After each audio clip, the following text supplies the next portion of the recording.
Welcome to Life Sciences. I'm Helen, and today we're going to be looking at proteins. A couple of weeks ago, we looked at different kinds of organic molecules, and we said that matter was divided into inorganic molecules and organic molecules, and that for life scientists, the organic molecules were most important and of great interest. And in our previous lesson, we looked at carbohydrates, lipids, and nucleic acids. Well, today we're going to focus on proteins. Remember, when we were looking at carbohydrates, lipids, and nucleic acids, we said that they were macromolecules, which meant that they're rather large molecules built up out of smaller units. And I showed you an analogy of a bead necklace. And just as the necklace is the whole structure and the individual beads make up that whole structure, that's exactly how a macromolecule works. The individual elements of that macromolecule are what we call the monomers. And you've seen this slide before, so let's focus today only on the proteins because we didn't cover that in detail previously. The protein is the organic molecule. Its monomer is called an amino acid. And when all the amino acids are strung together, just like beads onto a necklace, we get the polypeptide or the protein. Protein molecules always contain carbon, hydrogen, oxygen, and nitrogen. That's very important. When we looked at carbohydrates and lipids, they did not contain nitrogen. Nucleic acids and proteins all contain nitrogen.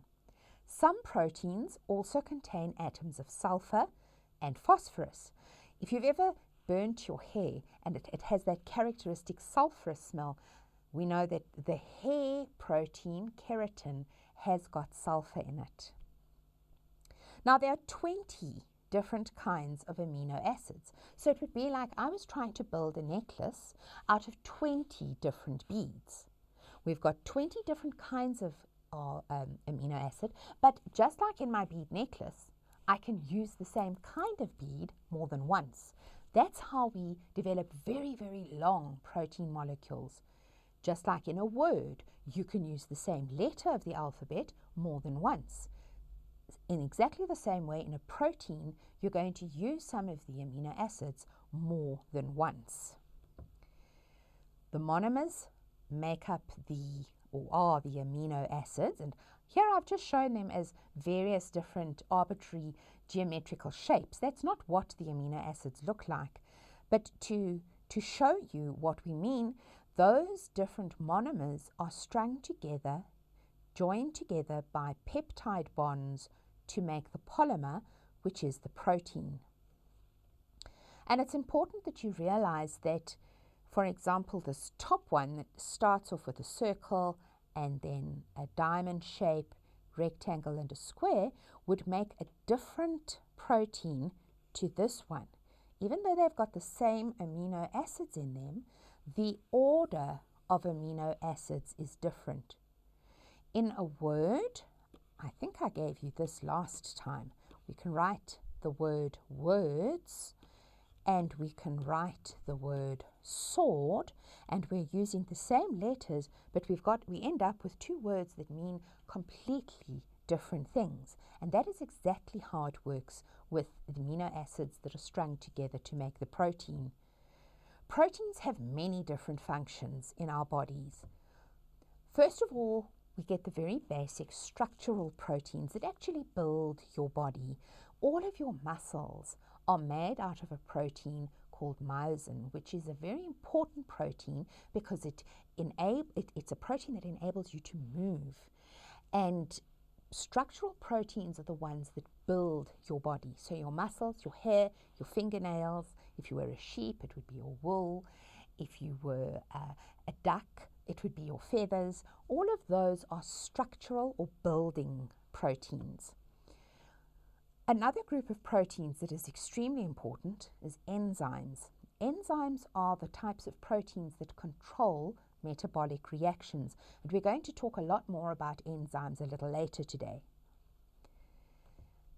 Immunoglobulins are a very important kind of protein that defends the body. Immunoglobulins are involved with your immune system.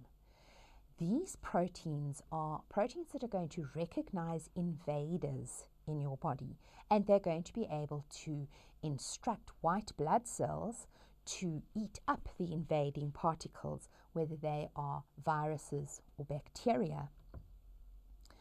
Proteins are also incredibly important transport molecules. You know that in your red blood cells you have a substance called hemoglobin. Now, hemoglobin is a protein, and hemoglobin, together with the red blood cell, works together to carry oxygen and transport oxygen through your blood. The oxygen sits in a little pocket inside the hemoglobin molecule. Some proteins act as neurotransmitters. When a nerve is sending a message and it reaches what we call the synapse, or the gap between it and the next nerve, something has got to take that nerve impulse from the one nerve to the other. And that substance is called a neurotransmitter. And many neurotransmitters are proteins. Finally, a very important group of proteins are hormones. And hormones exist in the blood to send messages from one part of the body to another part of the body. We'll be looking at hormones in great deal of detail later in the year. And after the break, we're going to focus on enzymes. So I'll see you in a little while.